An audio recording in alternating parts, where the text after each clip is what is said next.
All right, hello class. My apologies for some confusion this week regarding the discussion board forum. Um, as I sent out in my earlier email after I had written the discussion board forum question, I actually went to the website that I referenced and found, as you can see here, let me type it in for you, withoutsanctuary.org. The site is not available. It's killing me because this is a site that I have visited so many times. It's one of my favorite places to go with students in my history classes because uh, it tells a fabulous stories. I'm going to try to reach out to James Allen, who is I guess the guy who owned the website, and see if there's any way I can take ownership of it or pay the hosting fees. But unfortunately, it won't be ready for you this week. I have found some other sources that may be helpful. This one is called AmericanLynching.com. It looks also to be a somewhat older website, and it has about 20 different lynching photographs. Let me try to provide a little context for you. You see, after the Civil War and after Reconstruction, African Americans, despite having, quote, legal protection under the law, despite being classified as American citizens, the Klan and especially in the South, members of the white aristocracy, found ways of trying to enforce racial separation or segregation in the South. And lynching became a very common way of punishing people, not just African Americans. A variety, all groups were punished with lynchings in the end of the 19th, early 20th century. But the majority of the victims were African American. This was a way for white Southerners to take the law into their own hands. So often what would happen is that there would be an allegation of a crime. Often these were sexual crimes or allegations of sexual crimes or violence. And when those allegations were made, lynch mobs would quickly form. Now, sometimes an individual would be arrested and taken to a jail, a holding cell, waiting for a trial or to meet with a judge. But sadly, many times the mobs would essentially rush these jails, threaten the sheriff or the police officers, would take the man, have them confess to their crimes, or even if they won it, and then would do terrible acts of violence upon their body. I read a book a year ago called Blood at the Root, which was about a spate of lynch mobs that formed in the beginning of the 1900s, like 1912, 1915, in northern Georgia, just north of Atlanta. And what had happened is a young teenage girl was found, and she claimed that she had been sexually assaulted. And this group of men gathered, and they saw in the distance some young African American boys who were working the farm, who were simply sitting there watching all of these men gather around, and they're just watching. And this group walked up to these boys and took one of them and said, where were you last night? Do you know this girl? Yeah, I know the girl. She's my neighbor. And essentially coerced a confession out of this boy. The way they did that was they walked him and told him how terrible it was, what had happened to her, asked if he knew anything about it. And then when they came across a well, the men took a noose, tied it around this boy's neck, and held him up to the edge of the well and threatened to drop him, right? And of course, what would happen is that his neck would snap, the fall with it tied around his neck, he would die. And so this boy confessed, knowing what was about to happen, said, yes, it was me, I did it. And so now they had their confession. And of course, the men then took him and would have a proper lynching. These types of stories are so common.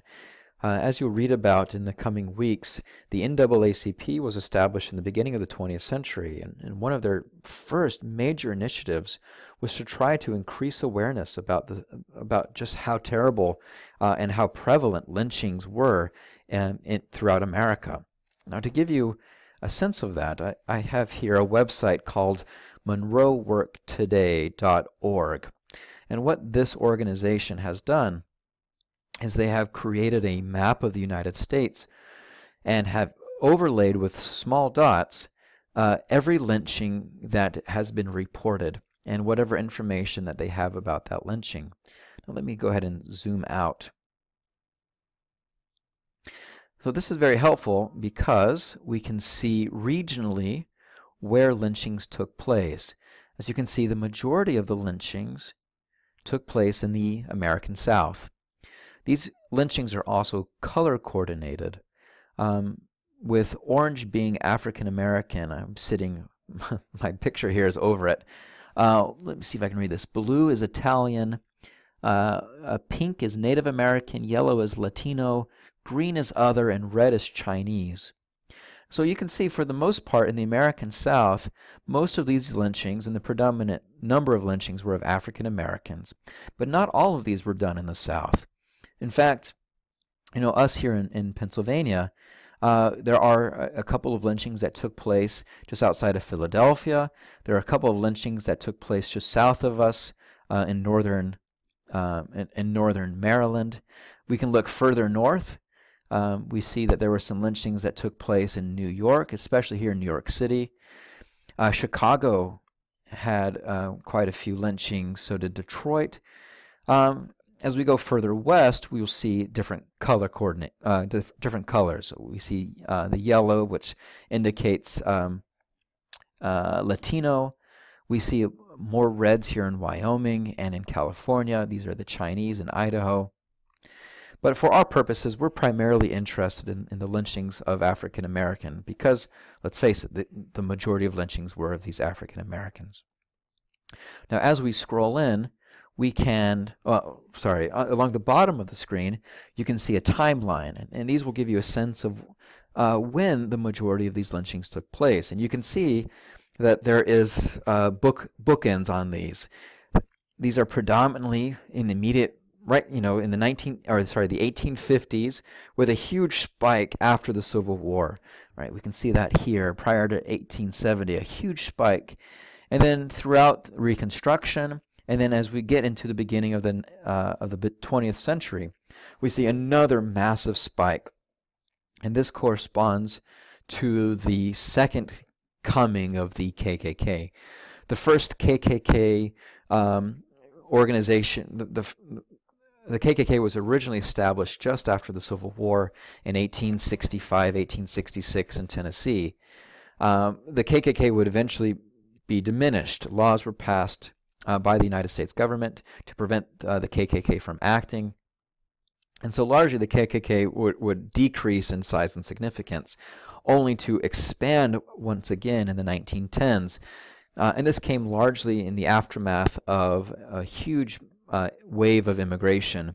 Women were fighting for equal rights, and Jim Crow rule in the South took off after the movie publication of the Birth of a Nation.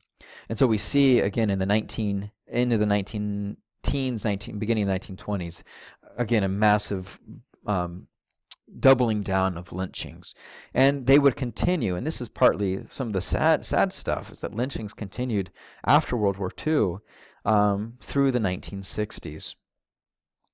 Now, if you click on any one of these dots, as I said, each indicate a specific individual. So here I am, where am I? I'm in Alabama, and Eastern Alabama. This man, his name was Redrick Adams. He was a black man lynched in April 1896 in Seal, Russell County. And what we know is he was lynched by a mob after being accused of assault and robbery. Now, as you go through these, that word accused is so important. Anyone can be accused, and as the American legal system argues, we are innocent until proven guilty. An accusation, anyone can be accused of anything, but we are only guilty upon with evidence, or at least having a judge or jury find us guilty. So the accusation, right? So people were accused of violence, accused of sexual assault, and after being accused, were often violently lynched. So with the discussion board this week, what I'm asking you to do is to either visit the American Lynching's website here and click on one of these links, and you'll get an image. You can also go to Google Images or images.google.com and type in you can type in African American lynching, and you can get photos this way. What I'd ask is for you to just click on one of these, one that stands out to you, and then for this discussion board, what I want you to do is to research it. So let's see.